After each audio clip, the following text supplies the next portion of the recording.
क्या सोचते हैं देश के युवा इस बार के चुनाव में कौन सी पार्टी बाजी मारेगी और कौन से मुद्दे सबसे ज्यादा युवाओं को प्रभावित करने वाले हैं, उसी पर बातचीत करने वाले नोएडा के काफी युवा मेरे साथ मौजूद हैं। इनसे बातचीत करेंगे। सर, क्या लग रहा है इस बार जो चुनावी पूरा शोर रहा, किस तरफ ऊँट बैठता हुआ दिख रहा है? अब की बार थोड़ा चुनावी थोड़ा कंफ्यूजिंग लग रहा है। लास्ट ईयर के कंपैरिजन 2019 के कंपैरिजन टफ है। अब की बार शायद फाइट रहे।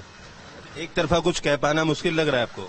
नहीं, एक तरफा अभी कुछ नहीं कह सकते। इंडिया गठबंधन ने भी बहुत अच्छा इलेक्शन लड़ा है एंड जो पक्ष दल है उनका भी इलेक्शन अपने आप में स्ट्रांग है, तो अभी कुछ कह नहीं सकते। हाँ, फिर भी फाइट रहेगी। अब की बार कुछ प्रेडिक्ट करना इजी नहीं रहेगा। क्या लग रहा है आखिरी चरण का मतदान भी हो गया है? नहीं, आखिरी चरण का मतदान हो गया है। बीजेपी आ गया है, काफी आ गया है बीजेपी, और उन्होंने तो अपनी टैगलाइन बना रखी है 400 पार की। तो मेरे हिसाब से उसी में सब उलझे हुए हैं, पर बहुमत के लिए तो उनके वोट काफी हैं इतने। चुनावी नतीजे आने वाले हैं, 2 दिन का समय बचा है। तमाम राजनीतिक दल चुनावी मैदान में थे। क्या किसकी ओर हवा बहती दिख रही है? देखिए, साफ तौर से ये लगता है चुनाव के बाद और चुनाव के दौरान भी, पहले भी और बाद में भी, कि बीजेपी ही जीतेगी।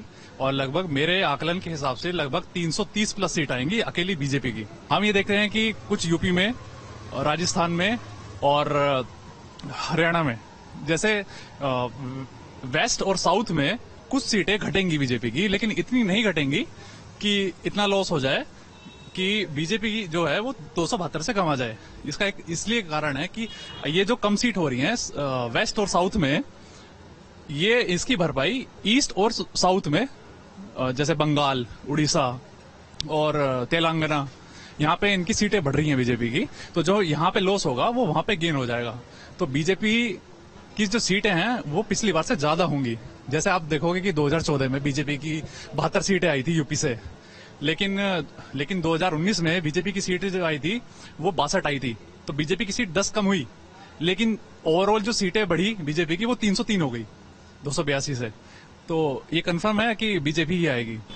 पढ़ाई कर रहे हो, क्या लग रहा है अब चुनाव को देख के किसकी सरकार बनने वाली है? बीजेपी की बन सकती है। क्या वजह लग रही है आपको? बीजेपी ज्यादातर हर जगह ही जो युवा हैं, आदमी हैं, सब बीजेपी को कह रहे हैं। सबने बीजेपी को ही वोट दिए हैं ज्यादातर। इस तरीके के हालात लग रहे हैं अब नतीजों में। देखिए, इस बार 2024 का जो चुनाव है, ये आम जनता ने मन बना लिया है। भाजपा की इस जुमलेबाजी और झूठी सरकार को देश से उखाड़ फेंकने का मन जनता ने बना लिया है। नोएडा के लोग थे तमाम और बात करने की कोशिश की, क्योंकि चुनावी शोर थम चुका है। तमाम 7 चरण की वोटिंग हो चुकी है। अब नतीजों का इंतजार है। नतीजों में देश का युवा क्या सोचता है, हमने सीधे युवाओं से बातचीत की और सबकी अलग अलग राय दिखी। फिलहाल देखना होगा कि 4 जून को जो नतीजे हैं वो किस तरह से सामने आते हैं। वीडियो जर्नलिस्ट संजय शर्मा के साथ अमित चौधरी, न्यूज स्टेट नोएडा। दिल्ली से सटे गाजियाबाद में न्यूज स्टेट संवाददाता हिमांशु शर्मा ने युवाओं से बातचीत की है। इस बार युवा बदलाव चाहता है, देख रिपोर्ट। हर कोई जानता है कि दिल्ली के सिंहासन का रास्ता उत्तर प्रदेश से होकर जाता है, क्योंकि उत्तर प्रदेश के अंदर लोकसभा की 80 सीटें हैं। ऐसे में उन 80 सीटों को लेकर यूथ का क्या रुख रहा, इस पर बातचीत के लिए तमाम नौजवान हमारे साथ यहाँ पर मौजूद हैं। लड़कियां भी मौजूद हैं, साथ में लड़के भी मौजूद हैं। इन सब से हम बात करेंगे और जानेंगे कि क्या लग रहा है इस बार, और इस बार युवा किसके साथ रहा, क्योंकि जिसके साथ युवा रहेगा जीत उसी की ही होगी। सबसे पहले आपसे बात करता हूं, आपका नाम क्या है? अंशु राठी। राठी जी, वोट कास्ट किया? हाँ जी, दियो। किसको वोट दिया और क्या मुद्दे रहे इस बार आपके वोट देने के? कांग्रेस को दियो जी हमने तो। कांग्रेस को? वजह? सर जी, ये जो मतलब सरकारी नौकरी, एक तो आर्मी की जो 4 साल की कर दी, इस वजह संभाल लिए तो। हाँ, तो युवा का ये मुद्दा रहा है रोजगार। यस सर, रोजगार। तो उसको ध्यान में रखकर आपने वोट कास्ट किया? Yes sir. कहाँ रहते हैं, कहाँ के रहने वाले हैं? बुलंदशहर के। बुलंदशहर के रहने वाले हैं, लेकिन मुद्दा रहा इनका रोजगार। रोजगार को ध्यान में रखकर इन्होंने अपना वोट दिया। आप भी आ गया जी। क्या नाम है आपका? मेरा प्रियांशु सिंह।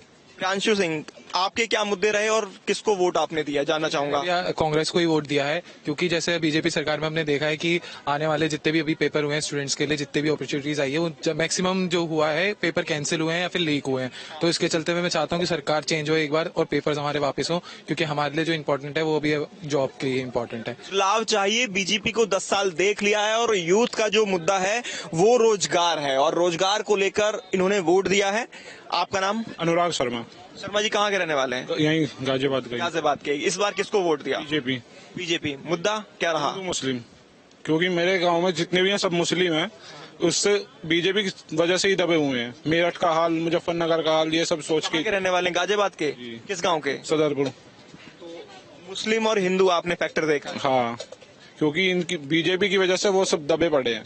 हिंदुओं को थोड़ा प्रोत्साहन मिला है और कोई सी पार्टी ने हिंदुओं को साथ नहीं दिया। बीजेपी ही है। कितनी सीटें देख रहे हैं आप बीजेपी की? बीजेपी 400 पार ही जाएगी। यहाँ यूपी की हम बात करें, 80 में से कितनी सीटें देख रहे हैं आप? 70 प्लस। 70 प्लस। तो 70 प्लस बीजेपी की ये सीट देख रहे हैं और उसके पीछे की वजह ये बता रहे हैं हिंदू मुस्लिम फैक्टर। यानी इनका कहना है कि जिस तरह से मुस्लिम लगातार हावी रहते हैं, इस सरकार में मुस्लिम हावी नहीं रहे हैं और इस वजह से इन्होंने बीजेपी को सपोर्ट करते हुए वोट कास्ट किया है। आपका नाम जानना चाहूंगा। मैं दीपक चंद्रा। यूपी में हमारा 80 सीटें हैं, तो 80 में मैं 70 मान के चल रहा हूँ, क्योंकि 10 तो कम से कम घटेंगी, क्योंकि 100% किसी को वोटिंग नहीं होता। 10% में मान के चल रहा हूँ, 10 सीटें घट रही हैं।